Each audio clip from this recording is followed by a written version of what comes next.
मजा नहीं आ रहा है। हम करते हैं प्रबंध। आप 144 महीने हो गए इस सरकार को। 144 महीने में से 140 महीने, केवल 4 महीनों को छोड़ दीजिए तो बैलेंस ऑफ पेमेंट नेगेटिव है। जिस मोदी सरकार ने कहा कि विदेशी मुद्रा भंडार बढ़ दिए हमने, उसका 144 में से 140 महीने बैलेंस ऑफ पेमेंट नेगेटिव है। इसलिए पूरे देश पूछना चाहता है कि भाइयों बहनों मित्रों, अच्छे दिन। हाँ 2% बढ़ गया, वहां 10%, वहां 20%, और भारत में कुछ बढ़ा ही नहीं। 1060 रुपए कमर्शियल गैस के बढ़ा दिए। अगर 1 जनवरी से अगर देखें तो दुगने दाम हो गए। 1518 से लेकर वो 3100 रुपए पर चले गए। इनको परसेंटेज ही कैलकुलेट करने नहीं आए। दुर्भाग्य ये है, ये कहावत है ना, पर उपदेश कुशल बहु तेरे। मोदी जी जैसा ज्ञान देखते हैं, जैसा मौका देखते हैं, वैसा भाषण दे देते हैं। उन्होंने तेल बचाने का डेमो दिया कि कैसे तेल बचाया जा सकता है। मोदी जी आपके तो कैमरामैन भी अगर साथ चलना छोड़ दें तो देश का भला हो जाएगा। 50 तो चलिए शुरू करते हैं।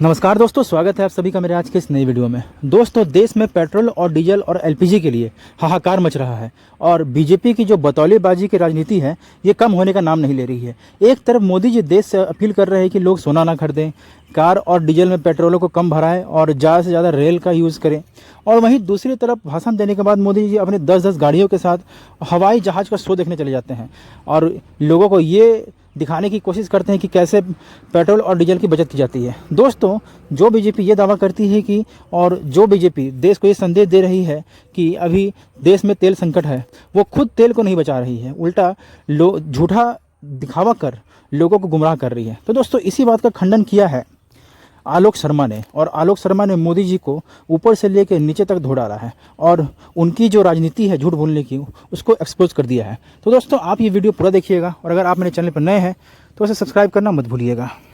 आइए देखते हैं, मजा आएगा। सबसे पहले तो देखिए, युद्ध की जब 28 फरवरी को शुरुआत हुई, उससे पहले जो मुद्रा भंडार है, विदेशी मुद्रा भंडार, वो था 728.49 अरब डॉलर। और आज जब आप इस महीने के 1 तारीख का देखते हैं, 1 मई को, तो वो 690.69 अरब डॉलर हो गया। यानी लगभग समझिए कि 30 और इधर का 28 और इधर का 10, तो समझ लीजिए कि 38 अरब डॉलर के आसपास का उसमें परिवर्तन है। और ये यही नहीं, अभी और सुनिए। विदेशी मुद्रा भंडार की हम बात कर रहे हैं, ये धीरे धीरे देश पर किस तरह का असर डाल रहा है वो इंपॉर्टेंट है। दूसरा, हॉर्मुज संकट से जो तेल आयात घटा है, इसको भी समझने की जरूरत है। जब आप देखेंगे कि फरवरी 2026 में, मार्च में, अप्रैल में, तीन हम आपके लिए महीनों का बता रहे हैं, तो 53 लाख बैरल हम लेते थे फरवरी में, वो मार्च में हो गया 45 लाख बैरल, अगले महीने 45 लाख बैरल, और उसके महीने 1 बैरल और 1 लाख बैरल घट गया है। ये प्रतिदिन का हम आपको बता रहे हैं, 44 लाख बैरल प्रतिदिन। तो ये धीरे धीरे जो बदलाव है, जिसकी वजह से ये तमाम बातें कही जा रही है। लेकिन सुधांशु जी, ये सवाल तो पूछा ही जाएगा, ये बड़ी अच्छी बात कही आप। चुनावी प्रचार और उन सब में तो कुछ लगा ही नहीं कि ऐसा कोई संकट देश में है। उसके पहले तो आप लोगों ने बड़ा एहसास ही नहीं होने दिया जनता को। जिस तरह से वहां पर रैलियां, बड़े बड़े आयोजन, खूब गाड़ियां दौड़ रही हैं इधर से उधर, चुनाव प्रचार में तो आपने पता ही नहीं चलने दिया, कमाल कर दिया। और उसके फौरन बाद अब ये तमाम जिम्मेदारियां याद आ रही हैं और ये स्थिति आ रही है। ये स्थिति तो है, इससे कोई इनकार नहीं कर सकता है। सुधांशु जी। अंजना जी, यदि हमारा विपक्ष कोई ऐसा कमाल का सवाल पूछे तो उसके जमाल और जलाल के ऊपर बहुत बड़ा सवाल है। कारण क्या है? फरवरी में युद्ध शुरू हुआ, उसके बाद एक युद्ध विराम की स्थिति आई कि नहीं पिछले 3-4 हफ्तों में? तो लगा कि स्थितियां शांति और सामान्य की तरफ जा रही है।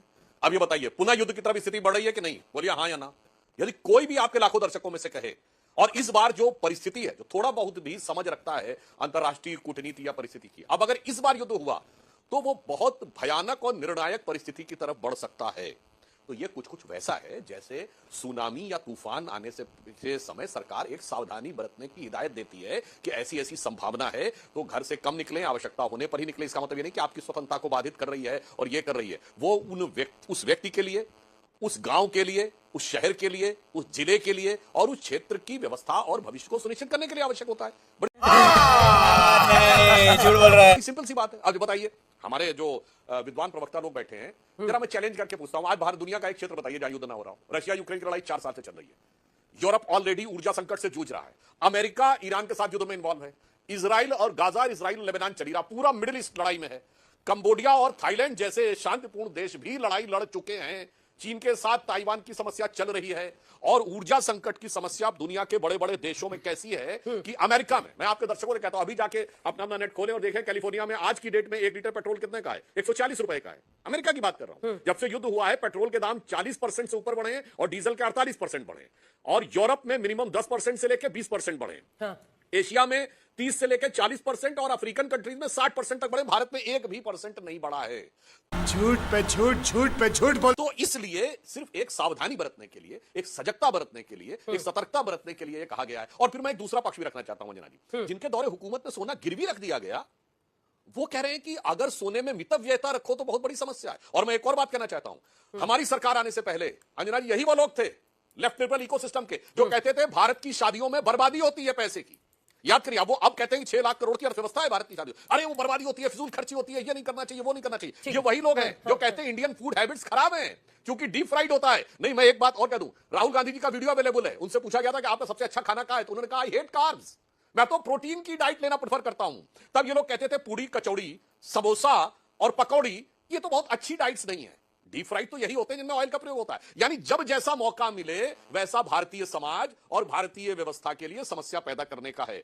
और विपक्ष का उद्देश्य लगता है कि जैसे सामाजिक और राजनीतिक अराजकता उत्पन्न करने में असफल रहे, तो अब आर्थिक और ऊर्जा संबंधी अव्यवस्था उत्पन्न करने के लिए प्रयत्नशील दिख रहे हैं। ठीक है आलोक जी, सवाल पूछ सकती हूँ क्या? कुछ सुनाना है? पहले एक सवाल सुन लीजिए, सवाल सुन लीजिए, उसके बाद आप अपना जवाब सुनिए। पॉज कर लीजिए, पॉज कर लीजिए। सवाल सुनिए। सवाल है कि विदेशी मुद्रा भंडार इस युद्ध के बाद हम देख रहे हैं लगभग 38 अरब डॉलर के आसपास उसमें घटा हुआ है, क्योंकि हम अपना सोना भी देखिए, ज्यादातर सोना जो हम बाहर से खरीदते हैं, देश के अंदर उत्पादन बहुत कम है। हम डॉलर्स में जो लेते हैं वो हमारी विदेशी मुद्रा भंडार को किसी ना किसी तरीके से प्रभावित कर रहा है। जो भी बेसिक इकोनॉमिक समझता है वो ये देख पाएगा। ये नंबर्स है 27 फरवरी युद्ध के पहले और 1 मई युद्ध के बाद। अब ऐसे में अगर एहतियाती तौर पर यह कदम उठाने की बात की जा रही है तो इसमें क्यों इतना आप लोगों को, विपक्ष को पेट में दर्द हो रहा है?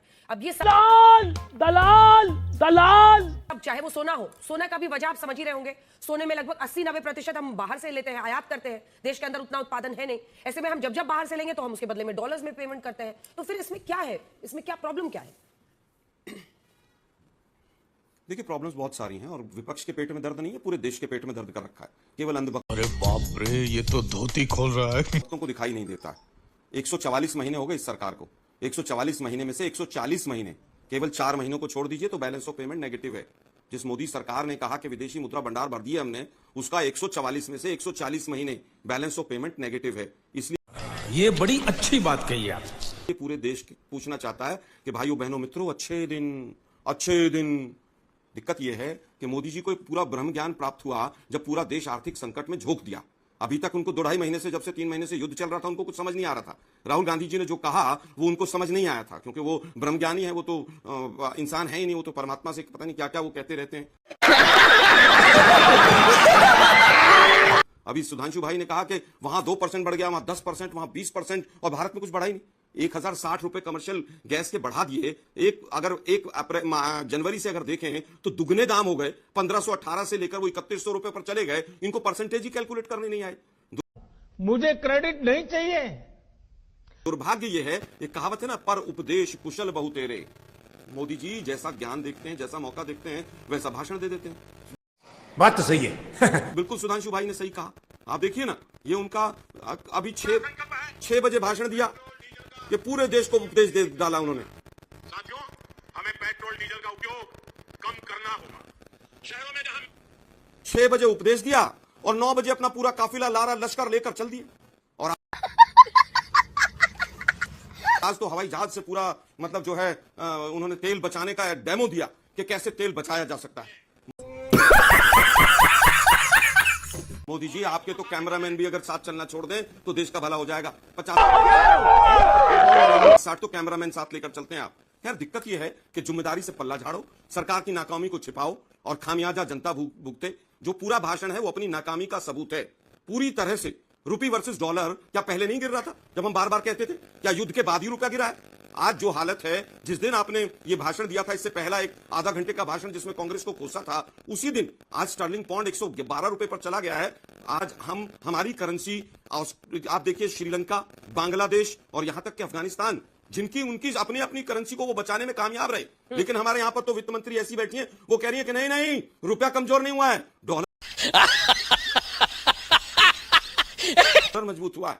अरे एप्स्टीन फाइल वाले पेट्रोलियम मिनिस्टर को हटा देते, एक प्रेस कॉन्फ्रेंस नहीं कर पाए 3 महीने में। वो कॉम्प्रोमाइज प्रधानमंत्री हैं, कॉम्प्रोमाइज्ड पेट्रोलियम मिनिस्टर हैं, और देश को आप लोगों ने महंगाई में झोंक दिया है पूरी तरह से। आपने सब के सब चोर हैं साले।